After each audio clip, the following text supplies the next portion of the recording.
afternoon, everybody. Thank you so much for joining me today. This is #NoLimits. #NoLimits is about people whose society has placed limits upon, but who are busting through those limits. Ophelia says in Hamlet, we know who we are, but not who we will be. And I believe that to be 100% true, and that there is not a better or more beautiful example than the caterpillar turning into the butterfly. For those who don't know, the caterpillar literally dissolves into its cells, and just when it thinks life is over, it reforms into the butterfly. But that's not it. It's not finished struggling. It still has to struggle in order for its wings to be strong enough to take it everywhere it's going to go once it gets out of the cocoon. That's not easy. I can't imagine that it's easy, but neither is busting through limits that society places upon us. And today, I'm going to bring someone who is building items to help people bust through limits that they have had placed upon them. And I forgot to introduce myself. I'm Shelly Keto. I'm sure most of you already knew that, but I just thought I better go ahead and throw that in there as well. So be sure, if you are watching today, to give us a hashtag and where you are watching from. And if you have any questions or comments, please be sure to place them in the chat. This is a recorded episode, so I will not be able to respond instantly to your comments or questions, but I will as I have opportunity later on, and also for Aysen to get the information if there's anything for her and have her answer you as well. And definitely one more thing before I bring her on, be sure to like, subscribe, and press share so that nobody misses these amazing guests that I have on. This show is not really about me. It's my show, but it's about the truly amazing and inspirational people that are my guests. And with that being said, I'm going to bring Aysen on. Hello, am I saying it correctly, Aysen? Yes, you're saying it perfectly. Perfectly. Thank you. Welcome, and thank you for being my guest today. Thank you, Shelly. Thank you for creating this. Thank you for holding space for people to share their messages, to share their gifts. Thank you for having me here. Yeah, absolutely. I'm really excited. I was telling Aysen before the show started that I was looking at her products, and I'm probably going to be ordering some of them for myself, for my family members. But before we share the products, I want to learn more about you. So tell us about yourself. Well, my name is Aysen, and I'm an educator. I have always been an educator in my heart. I was 10 years old. My younger sister was born. And since she was born, I loved watching her and seeing the development of a human being from being a baby to like growing over the years. It just fascinated me. I loved taking care of her. I loved teaching her. So from that moment, I knew that I wanted to become a teacher. I didn't know how or what form, but yes, I studied early childhood education in Turkey as my bachelor's, and I moved to America to get my grad degree in early childhood education again. I studied master's degree. The reason I wanted to move to America to study early childhood education because I wanted to learn English. I wanted to make sure that I could read enough research and enough information that is not only in Turkish but also in English, so I could cover more and bring more to Turkey. That was the idea. I did learn English. I did graduate from the grad school. However, I ended up staying in America and opening two businesses and becoming an entrepreneur. I mean, I always work with children, around children. Yes, that's what I am doing now, and I'm doing it happily. It's my career. It's what I make my living, and I still get to do anything my heart desires to create about children. I get to do it. That's fantastic. Thank you so much. And I know that Texas is extremely blessed to have you. And I bet any of my Texas audience members are like, yes, we kept her here because we're so awesome here in Texas, but also as United States. Thank you so much for bringing your skills and your love and desire to help children to the United States. And so you said you're 10 years apart from your sister.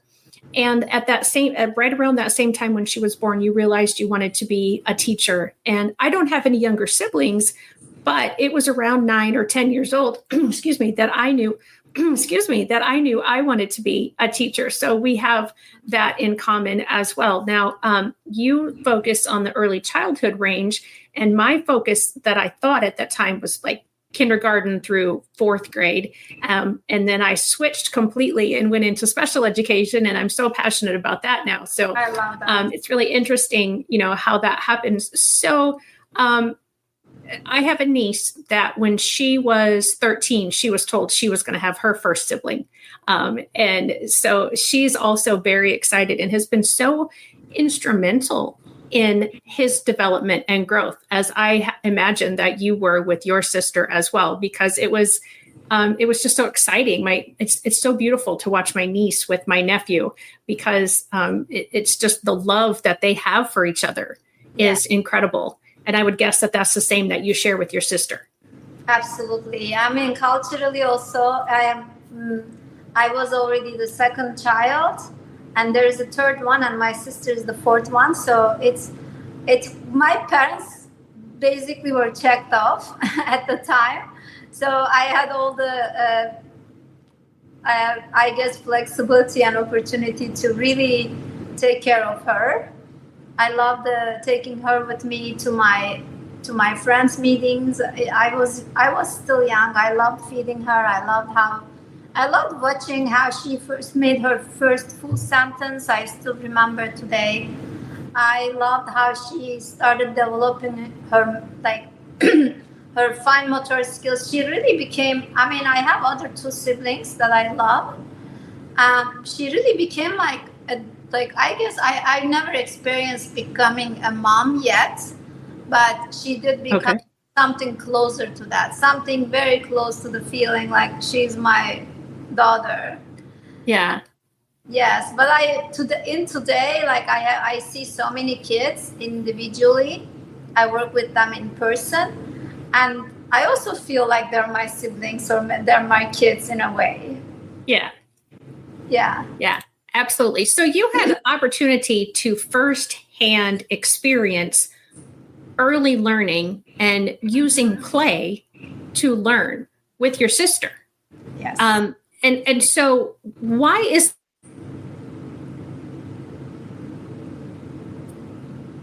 having that early learning and that play and making learning fun?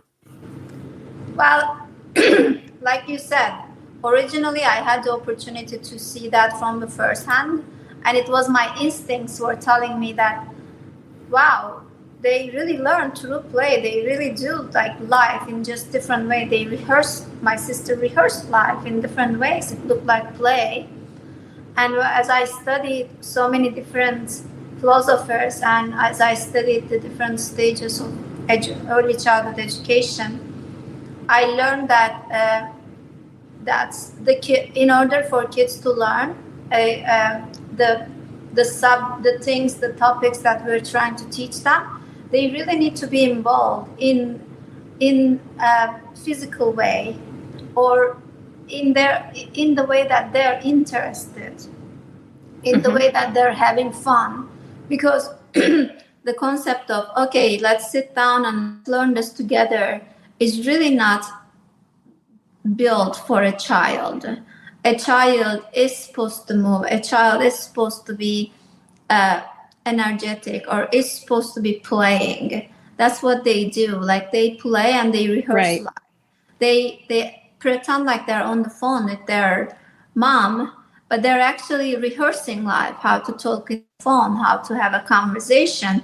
This is just an example. They do pretend like playing a doctor, but in their mind, that is their real doctors, and that's happening in their future life already. They're taking care of someone. They are showing what they have observed so far, like a doctor should be doing or a caring person should be doing.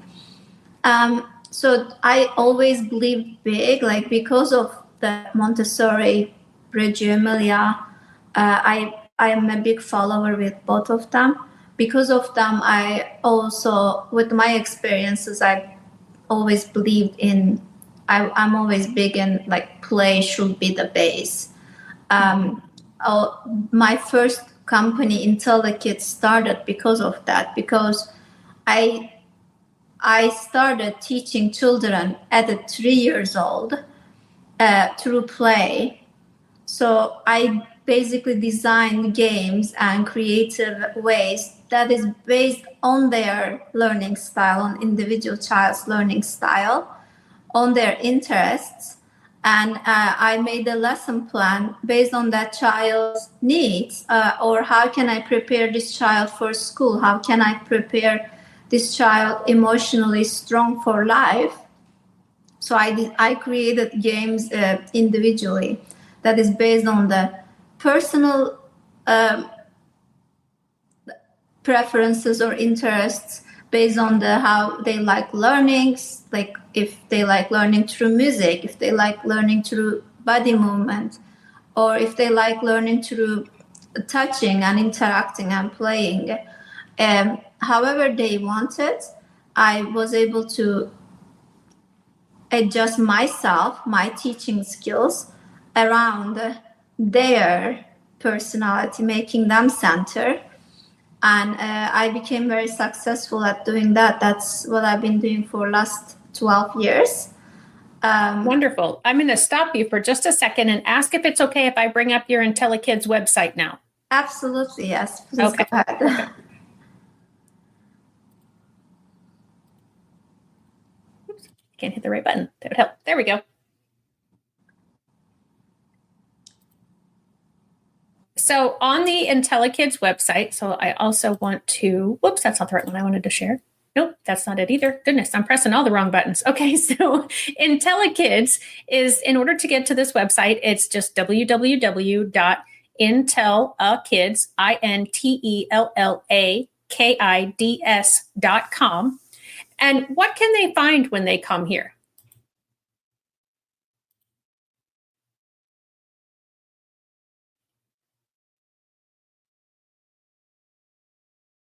Oh, Aysen, did I lose you? Oh, that's not good. Well, while we're waiting for her to come back to me, I'm not sure what's going on, but she is an individual tutor through her Intellakids, and she does make these, as she mentioned, individual lesson plans for the children that meets them exactly where they are. She designs personalized programs that fit their individual learning styles. And so let's see if we can get her back here. Oh, there Sorry, she is. I lost you. Okay, not a problem. All right, are you back now? Can you hear me? Yes, I can. Okay, perfect. Let me, let's see. I stopped sharing my screen because I thought maybe that had been the problem. So I'm going to try to share it again and see what we get. Okay. All right. Do I still have you now? No. Okay. That's really bizarre. Every time I share her screen, I lose her. Every time I share her web. Oh, there. Are you there? I'm here. Yes, I can hear you. Okay. Could you see your website when I pulled it up? I can see it, but then I lose your voice. I don't hear you. Oh, that's okay. That's really strange. That's not happened before. All right. Well, so the website is Intellakids. And again, I'll tell the audience it's INTELLAKIDS.com. So Yes. Let's just tell the audience what they'll find when they go there. I don't understand why I'm losing volume when that happens, but yes, of we'll course. just let you tell them. Thank you for the opportunity. Yes, Intellakids is designed by me that teaching very young children in their own pace, at their own home, in private, teaching them academic and emotional skills through play.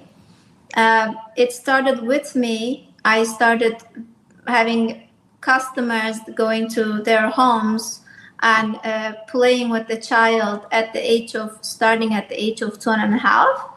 And I basically prepare them for kindergarten or elementary school or life.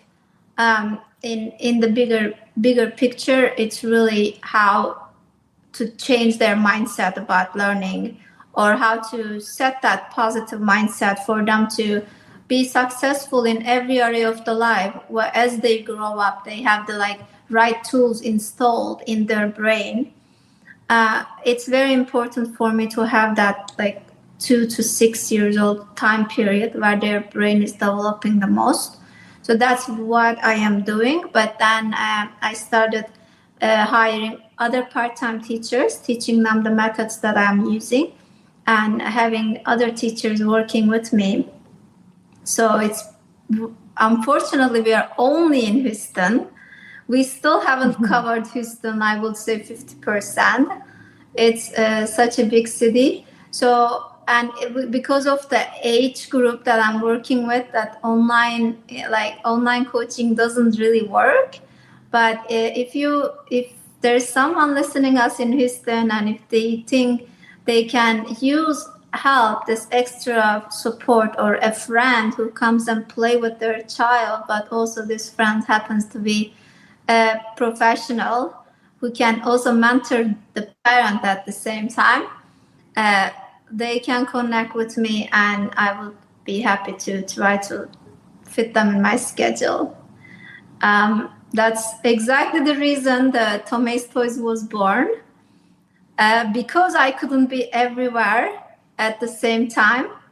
And I already was doing toys and games that I've created at home with the materials that I had, leftover materials. For so many years, I made toys with the leftover things that I had at home, just like any teacher. But a couple years ago, I wanted to have the toy line where even when I'm not in the room, even when I cannot be outside of Houston for now, the kids that I don't know can still benefit from having a toy that is also working like a teacher, I say. So having a toy, having fun, but learning from it. So yeah, I created 3 toys by now just for that reason. If I cannot be physically in the room, my toys can, and they can be a nice guide for the parents to know what to do with their kids. And the toy by itself works as a teacher. That is absolutely incredible. And I was scrolling through the website. Since you were talking and you were talking about it, I pulled up the Tomazetoys website as well, and just kind of was showing everyone around. And the Tomazetoys is, again, www. It's just, if you spell it, Tomazetoys, so TOMAZETOYS.com, and you will find it. And actually, I can't because I'm recording it. I was going to put it in the chat, but it won't show up. So I was going to put the direct link in there, but it's easy to get. It's Tomazetoys, or Tomazetoys is how you say it, but Tomazetoys is how it actually came from Tomaz. I came up with 2 MAs, and I wanted to put the word maze in there because I believe in mazes. So I'm a big believer that really develops children's brain and creates new neurons in there. And as I put 2 mazes together, just like you said, when I put the toys next to it, I sounded it. I said, Tomazetoys. It's just like tomatoes. So I thought it was very cute. So that's where the story, you cracked it. That's where the story starts. Tomaz and then Tomazetoys. Yeah, that's awesome. And I love, and I hope the audience was able to see it. I'm going to see if I can't pull it back up. I know you might not be able to speak or hear what I'm. Okay. Can you hear what I'm saying though? I can, yes. Oh, beautiful. Yes. Okay. I don't know what I did different this time, but I'm glad that you can hear me and we can talk about this. So I do want to go to what you have. So you have the letter elephants, which Yes. those are probably the items. Well, I don't know. I'm looking at both things and thinking I may get both for that nephew that I just mentioned earlier. But these letter elephants are just adorable. And what material are they made out of? They're all wooden. All my toys are made out of wood. Mm-hmm.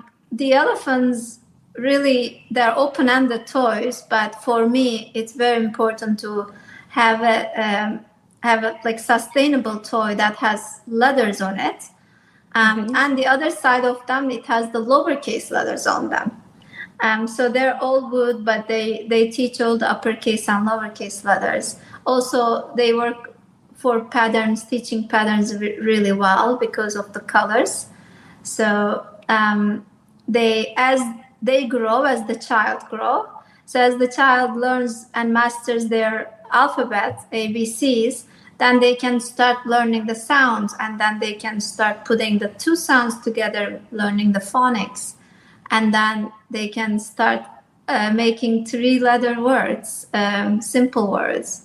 So it's a very like open-ended, a great literacy tool, but also works as a block and as a great tool to develop fine motor skills for young children to be as creative as they want to be while being exposed to the letters.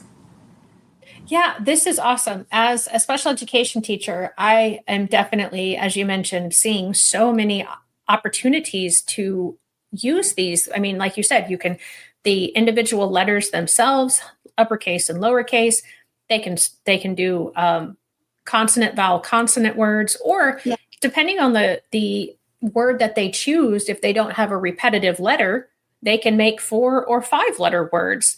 And exactly, they do, yes. Yeah, and I love that the tail and the trunk go together so that, they're sort of interlocking a little bit. And again, that's that fine motor piece, the hand-eye coordination, the being able to manipulate the blocks individually or as a group. One of the things that you didn't mention, but it is mentioned on your website, is the early math skills. So besides the patterning, which is a math skill, you made it very clear, you can teach them to count one-to-one correspondence, which for a lot of children is a difficult concept to get. Being able to understand that this object represents 1, and these 2 objects, when I put them together, they represent 2. Yes, and so, absolutely. This is actually perfect manipulative to teaching numbers, like counting numbers from 1 to 26. Also, like you said, teaching one-to-one correspondence, which is a difficult concept for children to understand. And it's great tool to teach the colors or sort the colors. As I play with my own students with these toys that I created, at the end, to me, cleaning time is also important. It's a teaching time. So I ask my student, based on their knowledge or skill set, I ask, can you put these based on the colors back into the bag? It comes with a sweet, like little cute linen bag. And or I say, can you count them like by 5s? Or can you count them as you clean them up, like by 1s? So it's a lot of teaching opportunity as we clean up. So to me, it's like 2 birds killed at one stone. And that's fantastic. And it's such a great suggestion, because oftentimes I don't think parents realize how much learning can happen through play. Yes. And like you said, like even when you're cleaning up, if you can make it more fun, like it is a game, it's also teaching that responsibility, but you've done it in a fun way where the child doesn't feel like it's some sort of a punishment, like, oh, okay, exactly. Let's pick up all the purple ones. All right, now we've picked up all the purple ones. Let's pick up all the blue ones, and let's race and let's see who can pick them up faster, mommy or the child, and absolutely. And having that sort of fun involved. And like you said, just cleanup is a part of playing. So you are 100% teaching that responsibility and developing a habit in a child when you're doing those kinds of things. So the letters are amazing. I think the 3 products that you have are just incredible. So let's talk about this one, the tiles, the Tomazetoys tiles. So again, I can see sorting opportunities, counting opportunities, fine motor activities and opportunities. What are the different? I see there's kind of like cards, I guess, for a lack of a better term. So how do they fit? How do they go into the maze here? Okay, before I explain about Tomazetoys tiles, I want to point out something very important. You said that parents don't know what to do and how to use these opportunities. And to me, that's a big point of my toys, big like part of my toys, that I love to create toys that is also being a guidance. Uh-oh. I lost you. Are you there?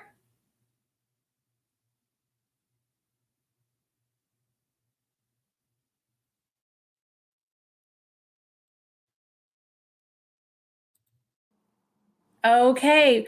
Welcome back, everybody. Sorry about that. We had a little technical difficulty. Aysen, go ahead. You were going to talk about these tiles, but before we did that, you wanted to mention something regarding parents.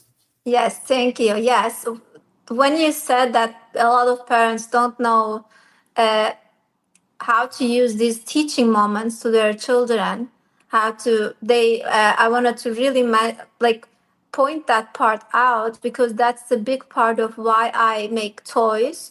It's not only for children to learn through play, but also for parents to have these tools as guidance. So, and me as guidance.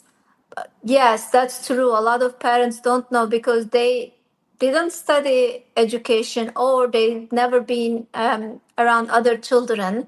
So it's their first experience with a child most of the time.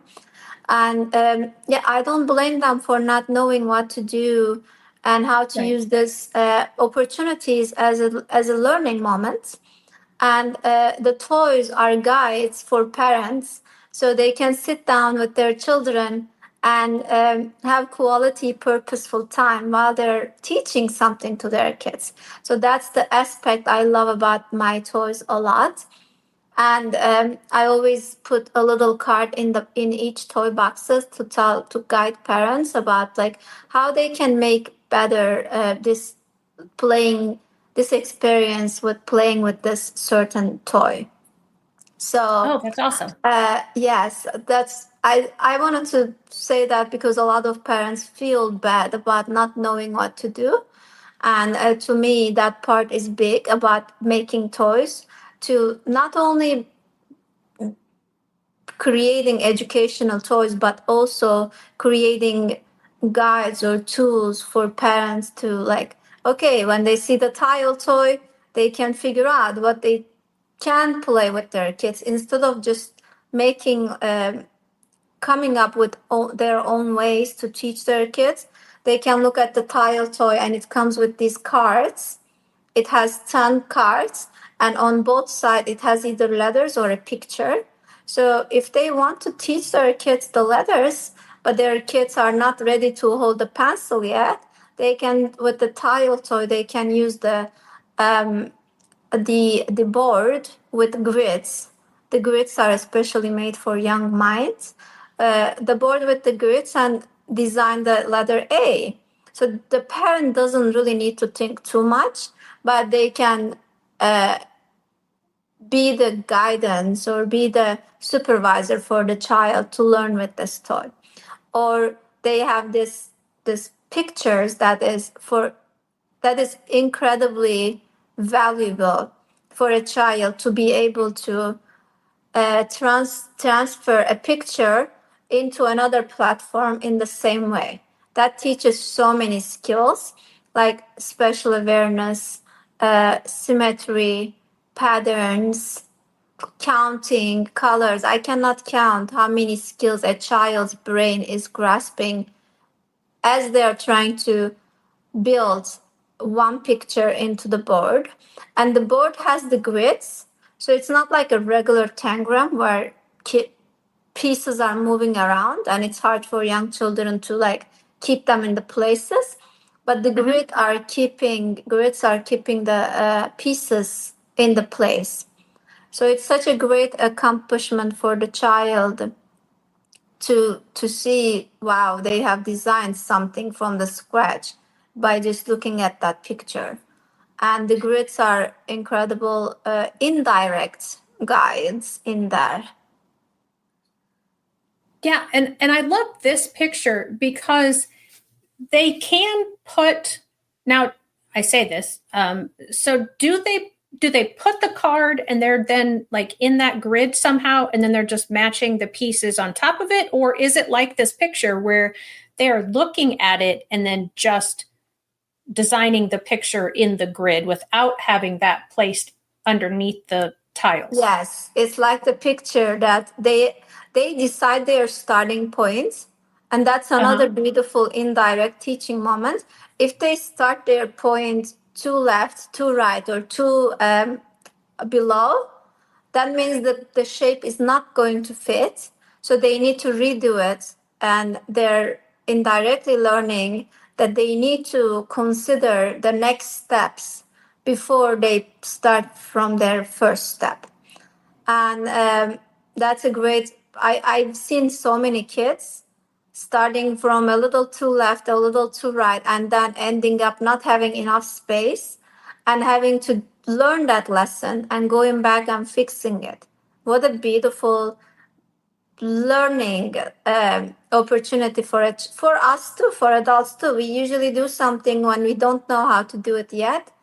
We mess up, or we don't really calculate enough time or enough space, and it ends up not fitting it or not working out in life, and then we have to redo it, and next time we need to like consider those next steps as well. I think that's a great teaching opportunity right there. Yeah, absolutely. And something else that I'm thinking is for those who, this is kind of an advanced skill in for certain brains to be able to do all that you just mentioned. And so what I'm thinking for those who may not be that advanced when they first get this is that they could just set the card down and actually not in the grid, but just, on the table, and then just put the pieces on top of it. So they're getting the concept of the matching. Absolutely, yes. Absolutely. Yeah. They can do that. Or again, if they have a caregiver next to them, they can tell them, let's start from this. Like, let's start from the center a little higher. So yes, absolutely. They can either do it on the cards, or a child, a caregiver can guide them a little bit at the beginning. And Yeah, for the like usually 4 or 5 years olds are figuring that easily, like because of the experience that I have. But for a 3-year-old, it's those pictures are pretty advanced. What usually happens is a 3-year-old is learning how to, like, learning the name of the shapes, or learning the name of the colors, or counting. The tile toy is an amazing toy for teaching math skills. Like, talk about one-to-one correspondence, patterns, shapes, counting. It's also again, fine motor skills, gripping the pieces and trying to put it there. And my 3 years old are usually trying to do their own thing, which I love. They get very creative on the board, and they love putting pieces. Like, for example, they put 2 triangle pieces in the same square, and they realize at the age of 3 that 2 triangle makes a square, or 2 rectangle makes a square. That fractions, they're learning the fractions there without even realizing. They just love being able to do different things, their own things on the board. Yeah. That is so incredible. And then you have, I mean, there's like you said, I think we could talk longer even about all the potential. And there's maybe even things that we haven't come up with today that, maybe some Of parent course. comes up with and says, Yes. oh, this taught my child. I mean, I think this is going to teach patience, about. Yes. We didn't talk about the attention span, but the tile toy can keep a boy, a 4-year-old boy, occupied for 45 minutes to 1 hour without any distraction. I cannot believe that.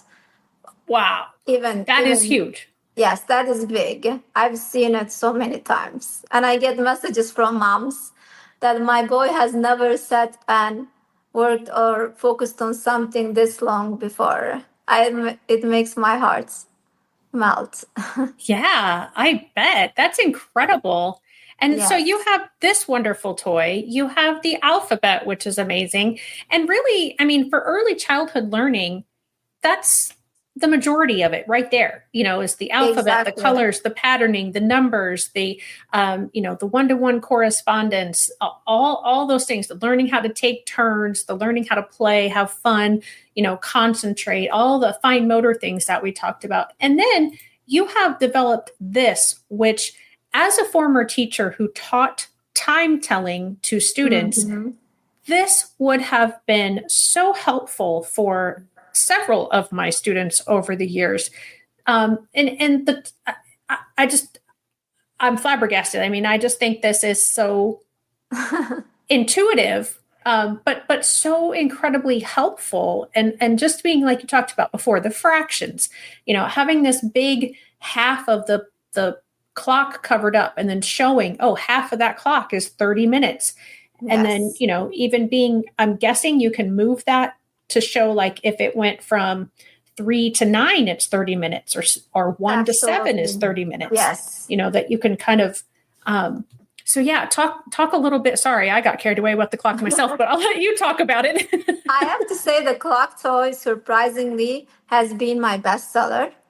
Yeah. It was not my intention. The clock toy was really for me to be able to teach my students the concept of time. Like you said, I wasn't. I made the clock toy with the cardboards before because it's such a like abstract concept, Uh-huh. and it's very hard to teach young children. And I like when, especially when they are curious about, I like to be able to create ways to teach them. I had these several like 5 years old that they wanted to learn the time, and when I tried to explain, I didn't blame them. They couldn't get it. So I wanted to create something that is like solid, like the clock toy, that is tactile. They can move the things around, and that will teach the counting, the fractions, the time itself. And I love the fact that it shows like 60 minutes as the whole block, Mm-hmm. as the whole circle, and then it's 30 minutes that, like you said, it is very clear this is half an hour because this is the Right. whole hour. My 3 years olds are learning how to tell clock with this toy. It is making that easy. It takes me only one or two explanation of like when we have one, when we have the shorthand on the one, and when we have the longhand on 12, that's 1 o'clock. So I say when Mm-hmm. I move to shorthand to 2, it's 2 o'clock, and then the rest they're doing it 3 o'clock, 4 o'clock, 5 o'clock. They keep going, and once they master that, I teach them the same thing with the half an hour concept that the long hand goes on to the 6 o'clock, and they love moving the pieces and putting them together. And I like the literacy aspect of it because every number in that also has a written word. So if you see the 1 o'clock on the clock, that 1 o'clock in the back of the block, it says the word one or the word two. Right. So it's teaching a lot of literacy, a lot of fraction, a lot of counting and reciting numbers, and of course telling time. It makes it so easy, and I didn't realize how much market needed a toy like this. And I was surprised that this clock toy has been the best seller. In a very good way, it surprised me. I thought the elephant or the tile would be the great find, but apparently there's nothing like this in the market. So parents are searching for it. Yeah, as far as I know, I am not aware of there being anything like this. Now that, as you said, there are different games with tiles that I have seen and I have used with students, building blocks with letters and numbers, or not numbers, but the letters on them. I've seen, one or two things over the years, but I don't think I've ever seen a clock like this that is so user friendly and explains so many concepts. And yeah, I mean, I love all that you have in here. And I feel like, and for the price that you have, I feel like this is definitely, I would have bought this for my classroom in a heartbeat because with it being so durable, you can use it with multiple students over multiple years really not be too worried that it's going to fall apart. I had clocks. Yeah, I had clocks in my room that were like paper or cardboard, and we would move the hand, the hour and minute hands around. And I basically could only use them a couple of years, or they might be maybe plastic and they would break, easily if a child was upset and threw it, or, where these, and I think you even say that in one of your advertisements, it's tougher than your toddler's tantrums. So, just the fact that you recognize that this is really necessary to be durable, first of all. And then, I really, this is just amazing. Thank you. Thank you. Like I said, I really, had I seen this as a teacher. Thank you so much. It means a lot to me. These toys are like my children that I gave birth, I created, right? So it feels so good to hear these all like positive feedbacks, especially from another respectful educator like yourself. Thank you. The one joke, not a joke, but one thing I say about the clock toy, it's gonna be that vintage toy because it has all the features to be a vintage toy. And 5 years, 10 years from now, I don't know if we're still going to be using the regular clock. So to me, I think this clock toy can go over generations and can move to generations. It's that durable. It's something that I see in 100 years from now that people are showing. That's what we used to do. We used to teach the toy of the clock. Yeah, absolutely. I can definitely get on board with that is something that these are going to be around for a while because they are. I just think they are so amazing. And I think the prices are very reasonable. There are, there's a company, I don't know if I should mention the name or not, but that they do wooden toy things.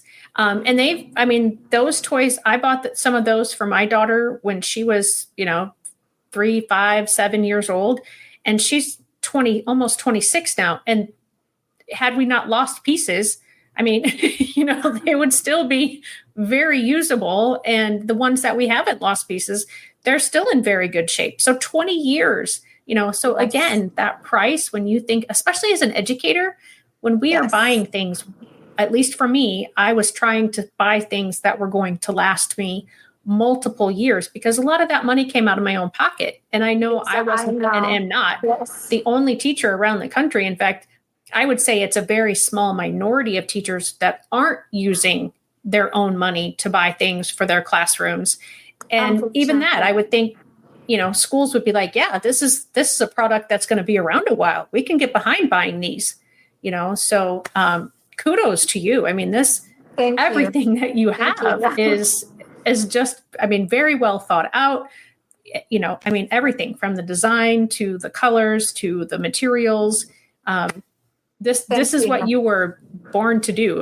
This stuff is truly, truly amazing. Thank you for So thank you. recognizing that. It's been my sole purpose. I always knew I was going to be around children, and I did for so many years. I worked for free with children with cancer, children, homeless kids, children whose parents Wow. didn't meet the certain requirements financially, and but I knew even then it has never been that financial security for me. It has always been, this is what I came to this world to do, and I love doing it. And right now I can say i'm uh, I'm making an abundance living out of it, which is incredible. I'm so happy. Yeah, I mean, they're truly amazing products. I keep looking over to the side because I still have the website pulled up on my other monitor, even though I've stopped sharing it here for the audience. But yeah, I mean, they're just beautiful, Thank you. Aysen. I mean, Thank you. and so many, yeah, the opportunities to teach so many different skills from one toy. And I so appreciated what you said after our technical difficulty regarding, that parents shouldn't feel bad. No, no, Had I not no. been an educator when my daughter was born, I don't know that I would have come up with all the different things to do with her. And that's 90% of parents out there. Right. And I don't blame them. They're very smart. I work with them. They're very successful. They wanted to do the best for their kids. It's just they don't know how. And I'm surprised that parenting is not part of the like high school curriculum. Or college curriculum. I'm very surprised about that. It should. There's a lot to cover with parenting, and not.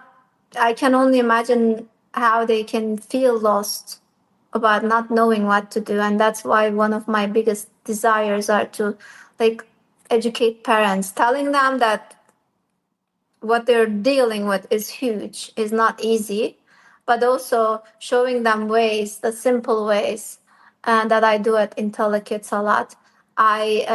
If they follow my Instagram on Intellakids, I give a lot of parenting tips because I work with so many parents and I get questions that I think they're very valid for the majority of the parents, and I answer them on my social media. Oh, that's fabulous. Yeah. And so anywhere that, oops, pulled off the wrong one again. Anyone that, any social media. So what are the social media platforms that you're on? So you said Instagram. Is that the only one? No, I'm on YouTube, I'm on Instagram, I'm on LinkedIn, and Facebook. Yes, I'm on a lot of platforms. In TikTok too. Oh, wow. Okay. So yes. Any of the platforms, they just are going to look for at Intellakids or at Tomazetoys. And yes, and they'll see my should be able to. face and me talking a lot about my experiences. I also share my lessons, my one-on-one lessons with younger children, if I have the permission from the parents. Yeah. Oh, that's fabulous. And then if you want to get a hold of Aysen, her website, not her website, her email is aysen@intellakids.com. And I know I've said Aysen all day, but it is aysen@intellakids.com. And be sure to reach out to her. Be sure, guys, go check out her website. I mean, I'm gushing because I just think what it is beautiful and amazing and will do so many great things for our kids. And the fact that you give advice and tips of what parents can do with your toys or what parents can do, with other things.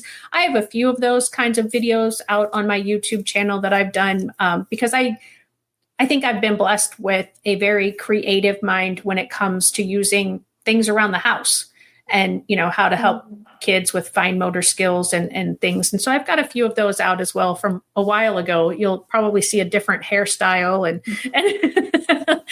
different backgrounds, but they're out there. So I can't wait to go check it out. Yeah, check those out, audience, and most definitely follow Aysen on social media. So I think, we have covered a lot today. I know that we've talked about, your passion for this and where the passion came from. What does the future hold for Tomazetoys or Intellakids? What do you think? My desire since I was very young is to really make a difference in children's lives, and in parents' lives. I'm hoping that Intellakids will be a platform for parents to get lots of coaching or advice or information from my experiences that I am happily giving out with the parents, and how to deal or how to understand a young mind and be able to adjust or be able to understand, so this way they don't feel alone, they don't feel lost, the parents. And hopefully that will be a bigger platform where there will be coaching and just sharing information on online platforms. With Tomazetoys, the goal is to be obviously in every house in the world, and create toys, create experiences, or the moments that a parent and a child can sit and have quality time and learn something at the same time. I also believe in purposeless play, just free play, we call. But I also believe big in intentional play. So hopefully Tomatoes will be a guide for parents to know what is appropriate to teach kids, how they can teach it, but also Tomatoes to work as a teacher on its own and create fun experiences for children to learn the skills without feeling like they're learning. Yeah, and it's so important to have that relationship with your preschooler, and honestly any age child. And Yes. I really think that if parents will sit down with their child and work with them on your toys, that they are going to build those deep connections, and they're going to help. And I think this is what helped me as a child as well, is that my mom would sit with me. And so I developed a passion and a love for education because of how it made me feel, because I had been doing it with my mom, and it was a loving environment. It was a safe environment. It was a fun environment. And I think if we can teach our kids that when they're little, and that doesn't take a lot of time every day. No, I mean, do you you're have talking about really 15, 20 minutes a day, that intentional play. Yeah, it can absolutely go longer, but it's that 15, 20 minutes a day is really, it will go a long way. Yeah. And thank you for mentioning how I'm sorry, I want to say one thing, how your mom sat with you, and that you created amazing learning opportunities with her. I always say the parents are the first teachers of the children. So no matter how uneducated they are, no matter how much they don't know about children development, they have something any teacher, any educator cannot have, and that's very powerful. That just leaning on that bond and knowing that they're the first teachers and doing their best to teach their kids will go a long way.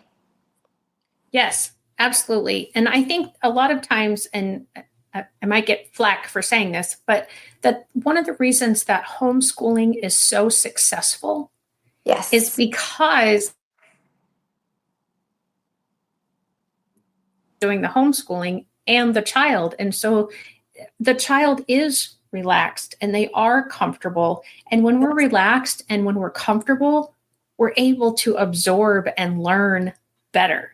And that's one of the downsides of having the public schools that we have, with the hard desks and the hard chairs and multiple people in a classroom, is that you don't always get to have every student be in that perfect state that their brain needs to be in. to learn the best. And so I'm not dissing public education at all. We absolutely, we need it, and we need it to do it to, continue our society. But I think that is definitely a benefit for homeschooling, is that connecting piece, and the child being able to sit. And maybe not all homeschools, maybe some homeschools set it up like an actual type of classroom with a desk and a chair. The ones that I've seen, though, it's okay, we've taught a lesson and now you can go in the living room, or you can, go to your bedroom and work on your skills, or, it's more comfortable. And even if the environment physically isn't comfortable, it's still with someone that they know loves them and wants to be there with them and is enjoying being there with them. Exactly. I agree with you. Of course, we need those school systems at the schools for a lot of parents working who are not available to be with their kids. But if there is a chance, if I'm in homeschooling, from my experiences too, you weave like life into education. That's why they are so successful, because the child doesn't see learning as something that you do. You go to this specific classroom and you sit down, and this is your obligation. You need to like compete and get a grade. So in homeschooling, it's all weaved in. And when you think about it, all the skills can be taught actually in 2 hours, when you don't need to go through the all the protocols and systems as school go. And the kids are doing learning time in the morning, and in the afternoon it's still learning, but it's more field-based learning. Like you said, they learn how to count by counting the rocks in their garden, instead of sitting down and in the classroom on a desk and trying to learn with other 20 people at the same time in the same method. And one of my biggest philosophy is, especially for early childhood, that one size doesn't fit all.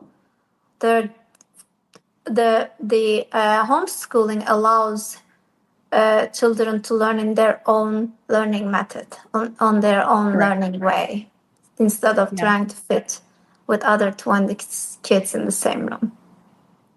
Right. And as you said, absolutely. I mean, I'm not dissing public education at all. Yes, we absolutely need that. And I want to encourage the parents who want to or have to send their children to the public schools and they're not homeschooling. As Aysen said just a few minutes ago, 15, 20 minutes a day.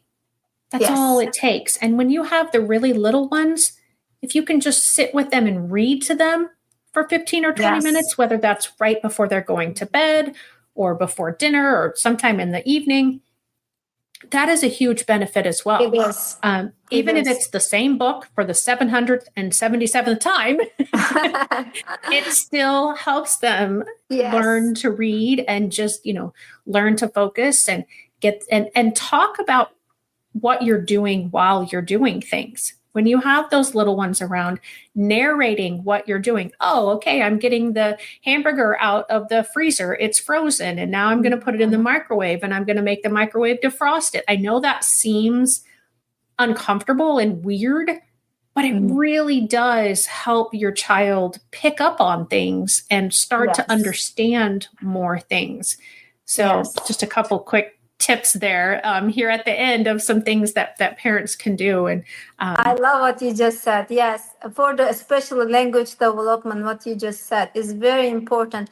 It's about being intentional. Their children could go to the best schools, could have the best teachers. Those teachers, those best schools, that best education still don't have that essence of the mom, essence of the dad, right? They cannot. That's not natural. So for mom and dad to know this and to be intentional about it, like you said, just setting the table and talking, going through the process, or just reading, any child still needs that support, whether they go to the best school or they don't have very good education. They still need that mom and dad one-on-one time. It's so valuable. Absolutely. 100%. Yeah. Spending that time with the parents is phenomenal. And I don't think parents give themselves enough credit when it comes to, oh, I didn't do well in school. I'm not going to be able to help my child. Yes, you are. Yes, you Spending are. that time with them, interacting with them, doing, the things that I talked about, just narrating, sitting down and, playing with your toys with them. There's so many opportunities. Well, Aysen, we do need to wrap up, unfortunately. I very much enjoyed this conversation for days. Yeah, definitely. But we do. Yeah. So I just want to make sure really quickly, is there any last words that you want to share with the audience?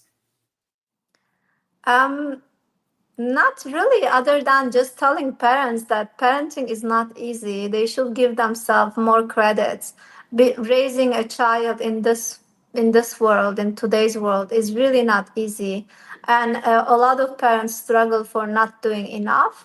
But just like we said, spending intentional time with them, loving them, feeding them, like creating that safe space for them is more than enough. The child doesn't need much more.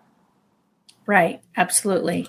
Well, thank you everyone for joining us. Again, I apologize for the technical difficulties earlier. Thank you, Aysen, for being my guest today. And guys, go check out Intellakids. If you're in the Houston area and you're looking for person-centered and directed tutoring and teaching, and everybody around the world, go to tomazetoys.com to get you some amazing items for the children in your life. I am definitely going to be hopping over there after this episode and purchasing maybe all of them. I don't know. I'm not sure that I'm not going to be able to, because I'm so excited about all 3 of her products.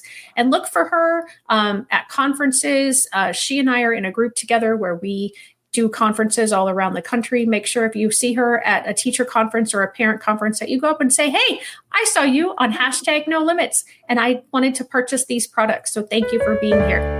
Everybody have a great week. And remember, we know who we are, but not who we will be. And I wanted Hey, parents and teachers, are you tired of IEP meetings that feel like a battle? Let's put an end to the tension and create a collaborative, calm, and respectful environment together. Shelley Keno, your go-to IEP consultant, can transform your meetings into positive and productive experiences. With Shelley Keno, your child is her top priority, your voice is heard, and you become confident. Shelley Keno is making the world better for all, one IEP at a time. Visit www.shelleykeno.com for more information and set up your free 20-minute consultation today. That's shelleykeno.com, SHELLEYKENOW.